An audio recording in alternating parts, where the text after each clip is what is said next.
Bonjour à tous. Aujourd'hui, je suis à Chessieux, dans la maison de la famille Derderian, avec Varoujan Derderian, fondateur de l'association Vivadimi. Bonjour. Bonjour. Alors, on va parler de cette association loi 1901. Varoujan, est-ce que tu peux me présenter ton association? Oui, en fait, Vivadimi a été créé en 2009. C'est une association qui aide et inclut les personnes en situation de handicap et en perte d'autonomie dans le cadre de rencontres culturelles, sportives et éducatives. D'accord. Voilà, on est sur le schéma de fonctionner depuis 2009, je l'ai dit déjà. D'accord. Et qu'est-ce qui a motivé la création de cette association? Eh bien, par ma foi, en 2006, notre fils, qui était âgé de 27 ans, a eu un gros accident de circulation en voiture. Et après la période de crise qu'on a passée évidemment avec sa maman, on a décidé de s'orienter vers la création d'une association qui avait pour objet solidairement de s'occuper de toutes les personnes en situation de handicap et notamment vers les cérébrolésés et traumatisés crâniens. La cérébrolésion, c'est pas un univers très connu. Est-ce que tu peux nous expliquer ce qu'est la cérébrolésion? C'est vrai que c'est un schéma particulièrement méconnu, mais qui malheureusement crée aujourd'hui plus de 250 000 handicapés de tout niveau, hein. Par an, nous avons 250 000 traumatismes crâniens en France, il faut le savoir, D'accord. de tout niveau, des cérébrolésions, des AVC, des personnes en situation de grande perte d'autonomie de tous âges. Et effectivement, c'est un des handicaps les moins connus en France et les plus répandus. C'est intéressant. Comment ça peut être ainsi un des moins connus, mais les plus répandus? Qu'est-ce qui explique ce gap? Une grande question, c'est parce que sans doute, je pense, il y a de l'invisibilité dans ce handicap. Il peut y avoir des personnes qui sont traumatisées crâniennes, mais qui sont euh, qui marchent dans la rue normalement, qui discutent normalement parfois. Et puis il y a aussi des gros traumatismes crâniens tels que nous l'avons vécu nous avec notre fils Dimitri. Mais on est sur des fondamentaux où on a cette difficulté de méconnaissance par le commun des mortels de ce grave handicap, c'est vrai. Et au niveau de Vivadimi, si la cérébrolésion tient une part particulière, parce que Dimitri en a été victime de cet Mhm, accident de mhm. voiture, tu dis que l'association travaille pour le handicap en général?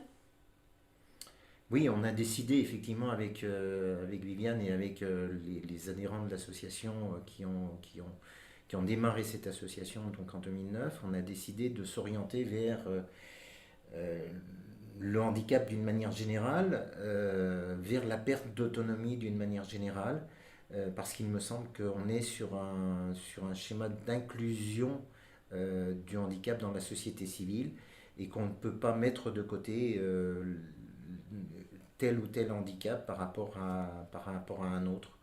C'est un petit peu notre cheval de bataille de penser que on est sous la contrainte de dire que une personne en situation de handicap est une personne en perte d'autonomie, quel que soit son handicap, que ce soit un handicap moteur, que ce soit un handicap neurologique, que ce soit un handicap physiologique, psychologique, voilà, D'accord.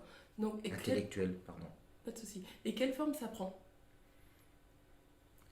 En termes de...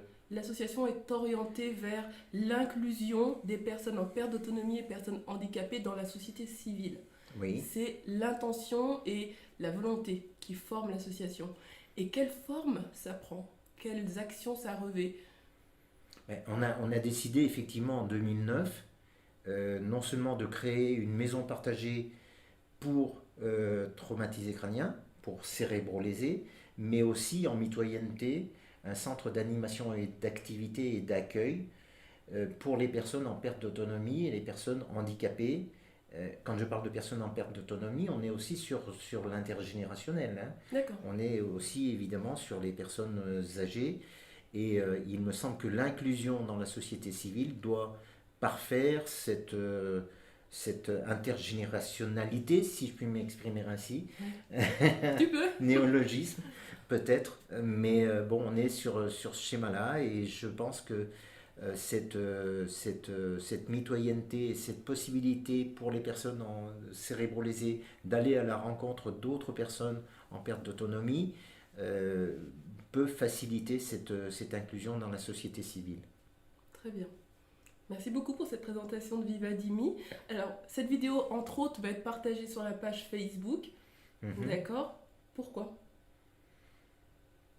Ben parce qu'on a la volonté effectivement de faire connaître notre projet, qui est un projet novateur, qui est un projet innovant dans la ruralité, même si on est très peu loin, très peu éloigné des centres comme Lyon, Valence, Vienne, etc.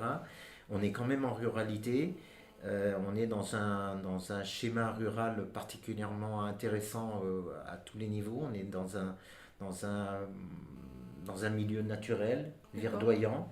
Et il nous a semblé qu'il était intéressant pour toutes les personnes en situation de handicap et toutes les personnes valides de se retrouver dans ce centre d'animation, dans ce centre d'activité, dans ce centre on va pas dire centre d'accueil parce que ça a une connotation médicale, je suis désolé de le dire comme ça. Oui.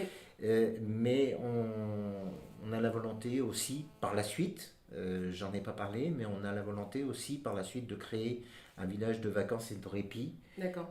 qui permettra à tout un chacun de s'y retrouver de belle façon, je le pense.